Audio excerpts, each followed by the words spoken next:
to another edition of Meet the Metapreneur. My name is Sharad Agarwal. I'm the Chief Metaverse Officer of CyberGear, a Web3 agency based in Dubai. Today, I have with me Sami Khan, the CEO and co-founder of Atlas Reality.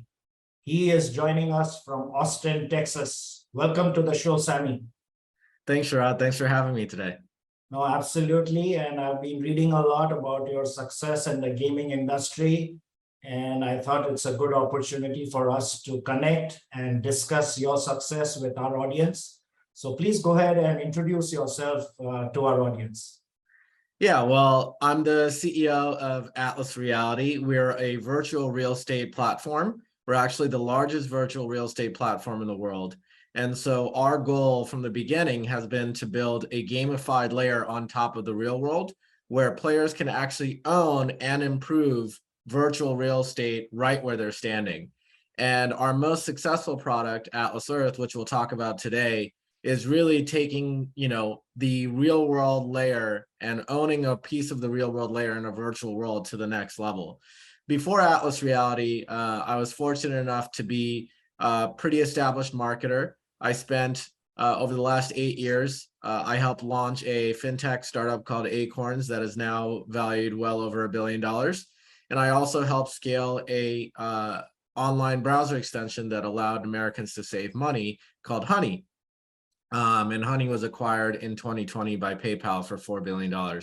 So got a chance to work for a lot of great companies and a lot of great founders, build and understand their products from a marketing and growth perspective, and now get to apply that here towards our products. Well, that's an amazing story right there. And I'm curious to know, how long did it take you to build Atlas Reality? When is it that you started, and where have you reached in terms of maturity? I think the term of overnight success, the longest overnight success is kind of applicable to us because, Atlas Earth launched only 9 months ago in November of 2021. And since then, we've amassed more registered users than many Web3 related companies. For example, we are approaching 1 million registered users, which is on par with companies like OpenSea. And we're actually bigger than, we've sold more virtual real estate than every other virtual land project combined.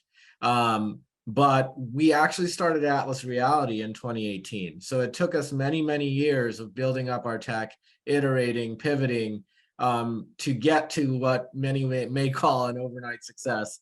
But yeah, don't be fooled. It was many, many years of hard work leading up to a successful product launch. Before Atlas Earth, we launched another game called Atlas Empires in October of 2020. And of course, it was not a great time to launch a location-based game with COVID and lockdowns and things like that. So there was a lot of figuring things out. But yeah, we've been working on the virtual real estate platform since 2018.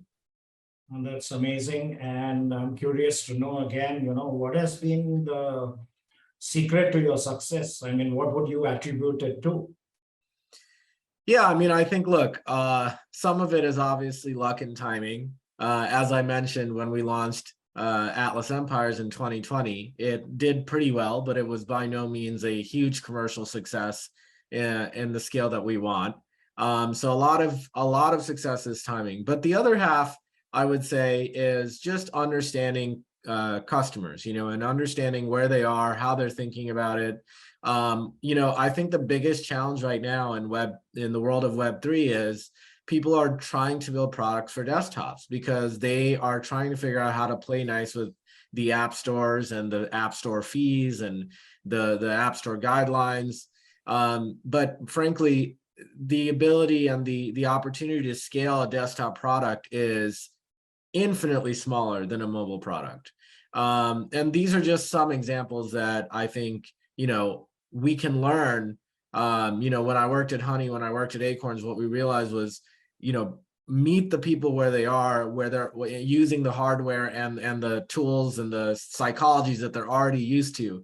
Because the hardest thing you can do is ask somebody to change how they think about something or ask somebody to change their behavior. And I think for many reasons, we're seeing that's the same reason VR is sputtering or Google Glass sputtered, because you're asking people to do something that's a brand new behavior. You know, Steve Jobs, the way he pitched the iPhone was it's an iPod plus a phone, right? So it's things that people are already used to. And it wasn't a hard leap. And I think our success was, hey, the gateway to Atlas Earth is in your pocket, right? It's not sitting at your desktop. It's not anything like that. And I think that was a big lesson to take away from my prior successes and applying it here for Atlas Earth. No, that's great. And, I believe that the one of the very important criteria to succeed in the Web3 world is the community you build around your brand. So can you share with us some secrets on how you went about building a community that is loyal and, stays with you? Because these are early days, you will agree, of the metaverse, NFT, and Web3 space. People are still figuring out their business models, and community building is at the heart of it all. So what are some of the tips you would like to share with our audience to build a robust community around your brand? Great point. Probably one of the most pertinent things. So look, I think, I've done a lot of soul searching on what it means to be Web3. Obviously, a lot of people want to talk about blockchain, and some people want to, like NVIDIA and companies like Meta talk about the metaverse as the 3D internet, which I subscribe to more. But at the end of the day, I think what people want from Web3 is the sense of ownership. I think this notion of I'm going to participate in an app and you're going to make all the money is something that just is the way of the past, right? And so I think one of the big things that we're really leaning into is trying to build a fair internet where if I make money, I want to figure out a way to help you make money. Of course, entertainment and everything is on top of that. But, for us, we're looking at what do people really want, and I like saying this. Americans have spent $100 billion on free-to-play gaming purchases in the last year and a half alone. And the only thing they got back from it was a few minutes of enjoyment. But what if you can get more than that? What if you could actually start building something that gives you assets or whatever, and these are, I think, things that are Web3 type of mentalities. So long story short, when it comes to the community, really need to dig in on what does your community want, but more so, I think founders need to be focused on what's good for the people using their product, not what's good for them. And I think this is something that Web3, forgive me, I mean, you may feel differently, but I think there's a lot of charlatans in the Web3 space. There's a lot of folks just out there to make a quick buck. And I think that is inherently against the fundamental ethos of Web3, which is, I'm not here to make Atlas a success so I can buy a Bugatti. That's not the purpose of what we're trying to do. If I wanted to do that, I could.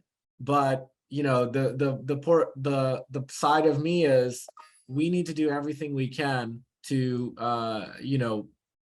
build this platform where people understand that we're in it to win it with them, not from them. And that's, I think, what makes Atlas Earth so successful is people understand that we're building something together and we're not just building something so I could be the next Zuckerberg or something like that, because that's definitely not the goal. And people don't want that. I get it, and I relate to you 100%. It has to be a win-win situation in the Web3 ecosystem. And if you achieve that, then I think success is more or less guaranteed. The other thing I want to touch on is how are you giving back to society, or what are you doing to make this a better world in the Web3 space, other than being able to successfully, monetize and build a community? Is there something you'd like to share with our audience? Yeah, so Atlas Earth, just starting with Atlas Earth, and then we'll talk about where we want to go with this. But Atlas Earth, players can buy virtual parcels of land right where they live, and those virtual parcels of land actually earn virtual rent. And effectively, it's a very clever cashback system. So, think about it this way: players are actually able to accrue virtual rent within Atlas Earth that they can then redeem for money through PayPal. through a very clever and frankly proprietary cashback system that we've developed. And in the background, how it works is we have a ton of advertisers. We're making good advertiser money, and we've figured out how the math works on the cashback model. So, in Atlas Earth, you don't have to actually buy the land out of your pocket. You could go shop at, for example, you can get a burger at Sonic. You could fill up your gas tank at Speedway gas stations as a subsidiary of 7-Eleven.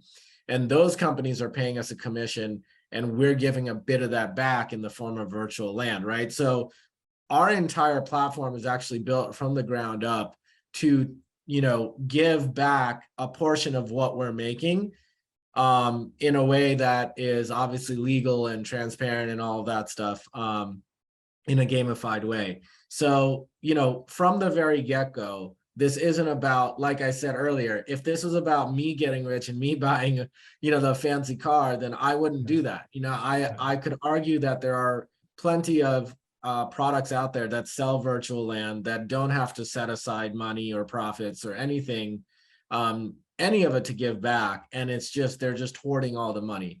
So we've built this concept from the scratch to, it's constructed in a way to give back. But then on top of that, we're already thinking about, well, if we continue to be really successful, how can we involve ourselves in potential charities and things like that? My co-founder, Bo, is really, really, passionate about feeding the homeless population. In America, especially, no one should be hungry. And these are all things that, we talk about every week. And so, yeah, this is just something we built from the company, the ground up. And it's amazing. The moment you stop thinking about maximizing profits for yourself, the opportunities become way wider.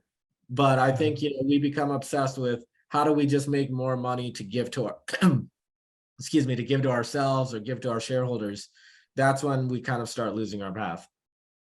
Sami, I love your business model. I like what you guys are doing.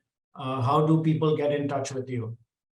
Yeah, so you can find me on LinkedIn. You can find me on Twitter if you search Sami Khan. More importantly, you can find us at atlasearth.com. And you can download our app if you're in the United States. And we do plan to expand internationally soon. Atlasearth.com, you can download on the App Store or Google Play.